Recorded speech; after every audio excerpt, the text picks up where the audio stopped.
Quelque chose d'extraordinaire a brisé le silence de Medjugorje aux premières heures de ce matin. Ce n'était ni un bruit ni un signe visible dans le ciel, mais une présence si intense qu'elle a fait trembler ceux qui se trouvaient près de la chapelle. Après des mois d'un calme profond, presque suspendu, tout a basculé en un instant. Le père Petar Liubi est sorti de sa chapelle privée, le visage marqué par des larmes qui n'étaient pas le reflet d'une douleur humaine, mais celui d'une rencontre ayant dépassé toutes les limites terrestres. Les témoins décrivent un homme transformé, serrant son chapelet avec une force insolite, comme si cet objet sacré était l'unique ancrage entre lui et la vision qu'il venait d'avoir. L'air lui-même semblait chargé d'une révérence sacrée, celle que l'on ressent lorsque l'âme perçoit l'immensité divine. Nous sommes le 15 décembre 2025 et il ne reste que 6 jours avant le 21 décembre, une date qui prend soudainement une signification solennelle et inquiétante. Ce qui est arrivé durant la prière matinale du prêtre n'était pas un simple message de réconfort, mais un avertissement. Même une prière peut devenir un témoignage puissant. Inscrivez-vous, aimez cette vidéo et écrivez dans les commentaires « Je crois au miracle » pour affirmer votre foi. Cette révélation a débuté dans l'obscurité totale de la chapelle, avant l'aube, lorsqu'une lumière vive et pénétrante, impossible à soutenir pour un regard humain, a envahi l'espace, faisant vaciller les forces physiques du prêtre. Devant lui, ce n'est pas une figure rassurante qui s'est manifestée, mais Jésus-Christ en tant que roi et juge, enveloppé d'une majesté alliant autorité absolue et douleur infinie. Comme il est écrit dans l'Écriture. Hébreux 4h13, nulle créature n'est cachée devant lui, mais tout est à nu et à découvert aux yeux de celui à qui nous devons rendre compte. Le regard de Christ, traversant le temps et l'espace, ne s'est pas arrêté au père Petar, mais semble s'être fixé sur l'humanité entière. Pourquoi le 21 décembre 2025 est-il annoncé comme le début d'un temps jamais vécu auparavant, où l'homme sera confronté à la vérité la plus nue de son âme? Et quelle est cette urgence brûlante, gravée comme du feu dans l'esprit du prêtre, qui annonce un choix définitif pour chaque être humain? Le regard du Christ, selon le récit de Padre Petar, ne s'est pas limité à sa seule personne. Ses yeux semblaient traverser les siècles et les frontières pour se fixer sur l'humanité entière.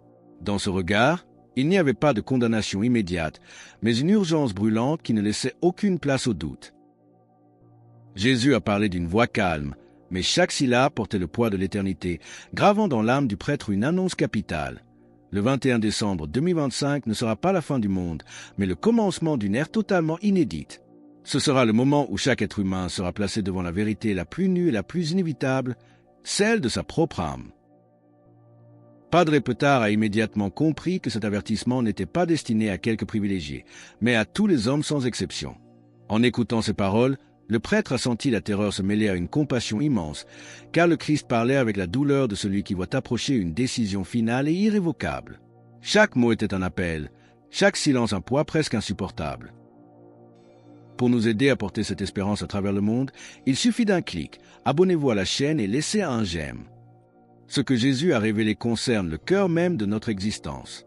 À partir de cette date fatidique de décembre 2025, débutera ce que l'Église appelle l'illumination des consciences. Il ne s'agit pas d'une métaphore spirituelle, mais d'une expérience réelle, personnelle et inévitable où toutes les justifications et les mensonges que nous racontons seront balayés comme la brume au soleil levant. Comme le proclame l'Écriture. Luc 12h2. Il n'y a rien de caché qui ne doive être découvert, ni de secret qui ne doive être connu. Chaque âme se retrouvera alors nu devant la vérité, sans pouvoir se cacher ou feindre. Pourquoi le Christ insiste-t-il sur le fait que cette illumination n'est pas une punition, mais l'acte ultime de sa miséricorde avant que le destin ne soit scellé pour l'éternité? Quelle scène frappante Padre Petar a-t-il vu de personnes tombant à genoux au milieu de leurs activités quotidiennes? Et surtout, qui sont ceux qui, malgré l'évidence, choisiront délibérément de durcir leur cœur et de s'enfoncer dans les ténèbres? Jésus a sottolineato con infinita compassion che questa imminente illumination non deve ser vista come una punizione. Non giungerà per schiacciare l'umanità, ma come l'atto supremo di misericordia divina prima della chiusura definitiva dei libri e del giudizio final. Prima che ogni destino venga sigillato per sempre, a ciascun essere umano sulla terra verrà concessa ultima, chiarissima possibilità di seguire terra la luce e la tenebra, terra l'umiltà del pentimento o l'orgoglio del rifiuto, e l'ultima porta aperta prima dell'eternità. Padre Petar ha descritto come il Signore gli abbia mostrato sen vivi di questo risveglio globale.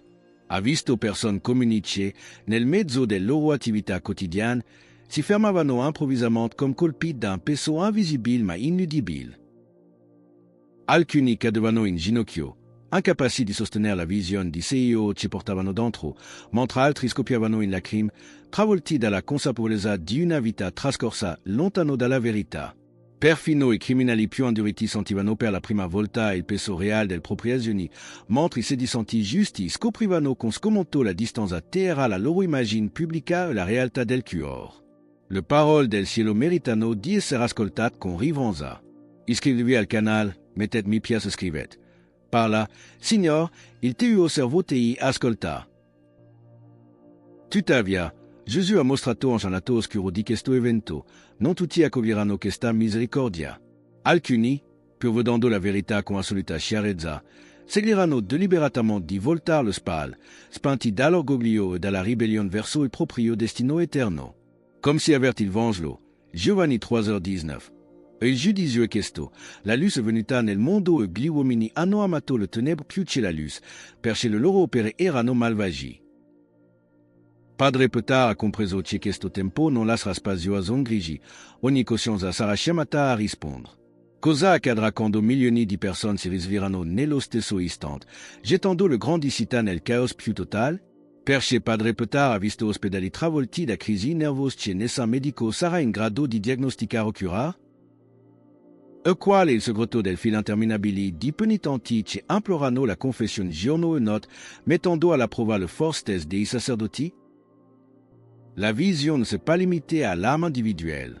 Jésus a conduit le Père Petard lui au-delà, lui montrant les conséquences terrestres du réveil simultané de millions de consciences.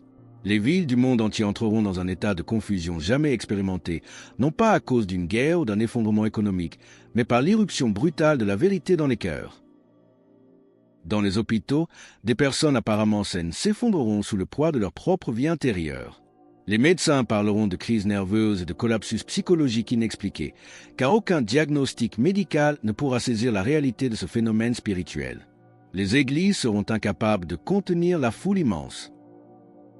Le Père Petard a vu des files interminables de pénitents se former jusque dans les rues et sur les places publiques, implorant le sacrement de réconciliation avec le visage baigné de larmes. Des personnes n'ayant pas franchi le seuil d'une église depuis des décennies seront terrassées par une conscience soudaine et insupportable de leurs fautes. Les prêtres devront confesser sans relâche, jour et nuit, portés par une grâce qui dépasse les forces humaines pour répondre à ce cri de l'âme. Comme l'annonce le prophète dans les Écritures. Joël 2h13, déchirez vos cœurs et non vos vêtements, et revenez à l'Éternel, votre Dieu, car il est compatissant et miséricordieux. Même les foyers seront secoués. Dans une même maison, certains accueilleront la vérité avec humilité, tandis que d'autres la rejetteront avec colère et déni, créant des fractures profondes au sein des familles. Les gouvernements et les médias tenteront désespérément d'offrir des explications rationnelles, mobilisant psychologues et experts pour rassurer les masses, mais chaque mot sonnera creux face à l'expérience vécue par les consciences. Le monde vacillera parce qu'il n'était pas préparé à se regarder dans le miroir sans filtre. Le bouleversement ne s'arrêtera pas au cœur des hommes. La création elle-même semble destinée à réagir à ce choc spirituel. Pourquoi le Père Petard a-t-il vu la terre trembler et les climats devenir totalement imprévisibles au moment précis de l'illumination? Et quelle est cette énergie spirituelle mystérieuse qui provoquera des pannes technologiques mondiales, rendant nos réseaux numériques totalement inutilisables? La révélation se poursuivit en montrant au Père Petard Liubi que ce bouleversement intérieur ne resterait pas confiné au secret des cœurs. La création elle-même, a expliqué Jésus, réagira à cet ébranlement spirituel global. Les signes ne seront ni fortuits ni isolés, mais accompagneront le réveil des consciences comme un écho visible de ce qui se passe dans l'invisible. Les modèles climatiques déjà fragiles deviendront de plus en plus instables. Des tempêtes soudaines frapperont des régions non préparées et des vents violents traverseront des terres qui ne les avaient jamais connues. La nature répondra à l'appel de la vérité car tout est lié par un ordre qui dépasse la compréhension humaine. La terre elle-même tremblera, avec des séismes dans des lieux inattendus, des secousses légères mais insistantes, comme un avertissement continu. Ce ne seront pas des destructions totales, mais des signaux suffisants pour ébranler les certitudes de ceux qui pensaient que tout pourrait continuer comme avant. La technologie, a révélé le Sauveur, ne sera pas épargnée. Les systèmes de communication subiront des interruptions impromptues et les appareils électroniques cesseront de fonctionner au moment les plus intenses de l'illumination. Comme nous le dit le prophète. Agée 2h06, car ainsi parle l'Éternel des armées. Encore un peu de temps, et j'ébranlerai les cieux, la terre, la mer et le sec. Cette interférence ne sera pas l'œuvre d'un sabotage humain, mais la conséquence de l'énergie spirituelle de l'événement qui interférera avec tout ce qui est purement artificiel. Les réseaux numériques, si centraux dans la vie moderne, se montreront fragiles et peu fiables. Le père Petard a vu qu'en ces instants, les moyens les plus simples redeviendraient les plus efficaces, comme les communications radio traditionnelles. Chaque blackout, chaque secousse aura le même but, briser la distraction et ramener l'attention de l'homme sur ce qui compte vraiment pour l'éternité. Malgré la force de ces signes, Jésus a prévenu qu'une menace bien plus insidieuse que le chaos physique guettera les âmes, l'apparition de faux prophètes et de maîtres trompeurs. Qui sont ces leaders qui offriront des explications rassurantes et des chemins faciles pour calmer l'angoisse sans jamais guérir l'âme? Et pourquoi cette fracture spirituelle touchera-t-elle même les plus hauts rangs des communautés religieuses? Jésus a montré au père Petard Luby ce qui rendrait cette période encore plus périlleuse que la confusion elle-même, le refus délibéré de la vérité par certaines âmes. Malgré la puissance de l'illumination, certains choisiront de durcir leur cœur et de transformer leur aveuglement en une nouvelle forme de rébellion orgueilleuse. Ces âmes ne resteront pas passives, elles deviendront des instruments de confusion pour les autres, minimisant l'expérience vécue et ridiculisant ceux qui cherchent sincèrement à se convertir. Le Sauveur a averti qu'en ces jours, des faux prophètes et des maîtres trompeurs surgiront, se présentant non comme des ennemis, mais comme des guides rassurants. Ces voix offriront des explications alternatives à l'illumination des consciences, promettant des chemins plus faciles, dépourvus de repentance et de conversion authentique. Par des paroles douces et des messages confortables, ils calmeront l'angoisse des masses sans jamais guérir la racine du mal dans l'âme. Des millions de personnes seront attirées par ces mensonges qui n'exigent aucun changement de vie. Cette fracture spirituelle traversera non seulement la société, mais aussi les communautés religieuses, où certains leaders tenteront de rationaliser l'événement pour le réduire à un simple phénomène psychologique collectif. Comme il est dit dans l'Évangile, Matthieu 24h24, car il s'élèvera de faux Christ et de faux prophètes. Ils feront de grands prodiges et des miracles au point de séduire, s'il était possible, même les élus. Dollar. Pourtant, au milieu de cet immense ingrédient de tromperie, Jésus a aussi montré le triomphe de la grâce. Des personnes considérées comme perdues, endurcies par des années de rejet, céderont soudainement devant l'amour infini, comprenant l'inutilité de toute résistance. Une fois réveillées, ces âmes deviendront des phares de lumière pour beaucoup d'autres. Le père Petard a compris qu'il n'y aurait plus de place pour la neutralité. Ce sera le temps du choix net entre la lumière et l'ombre. Alors que la vision touche à sa fin, Jésus ramène l'attention du père Petard sur l'imminence de l'échéance. Le 21 décembre 2025 n'est pas une date symbolique, mais un seuil irréversible. Pourquoi les larmes du prêtre sont-elles le signe qu'il reste si peu de temps pour se préparer? Et quel est cet avertissement final sur la porte de la miséricorde qui, une fois la vérité révélée, exige une réponse définitive avant de se refermer pour toujours? Alors que la vision touchait à sa fin, Jésus a ramené l'attention du père Petard Luby sur le temps présent, insistant sur le fait que le 21 décembre 2025 n'est pas une date symbolique, mais un seuil irréversible. Le prêtre a ressenti avec une clarté absolue que chaque heure qui passe possède désormais un poids éternel. Il s'est vu lui-même annonçant ces événements le cœur brisé, ses larmes n'étant pas un signe de faiblesse, mais la conscience aiguë du peu de temps qu'il reste à l'humanité pour se préparer. Jésus ne parlait pas avec un désir de punir, mais avec l'amour d'un sauveur qui offre tout jusqu'au dernier instant, sachant que beaucoup refuseront encore de franchir la porte.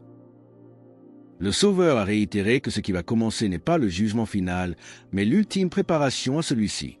Durant cette période de grâce sans précédent, chaque homme recevra une clarté totale sur sa condition. Mais après ce temps de choix, la porte se fermera. La vérité, une fois révélée de manière aussi directe, exige une réponse définitive. Personne ne pourra plus invoquer l'ignorance.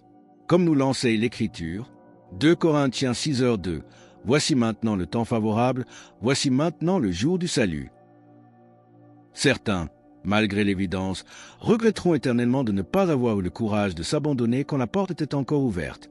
Aujourd'hui, alors que le calendrier nous rapproche inexorablement du 21 décembre, ce message demeure suspendu comme un poids sur l'âme du monde. Ce n'est pas une invitation à la peur, mais à une vigilance profonde. Le temps des distractions et des reports est terminé. L'heure de choisir se consume. Alors que nous concluons sur cette révélation majeure reçue par le Père Petard, nous vous invitons à prendre position pour la lumière. Commentez « Jésus est roi ci-dessous » pour affirmer que votre cœur est prêt pour ce réveil. Et pour ne pas céder à la confusion dans les jours qui viennent, cliquez sur la vidéo qui apparaît maintenant sur votre écran. Elle vous guidera dans les étapes essentielles de votre préparation spirituelle avant que le voile ne se déchire.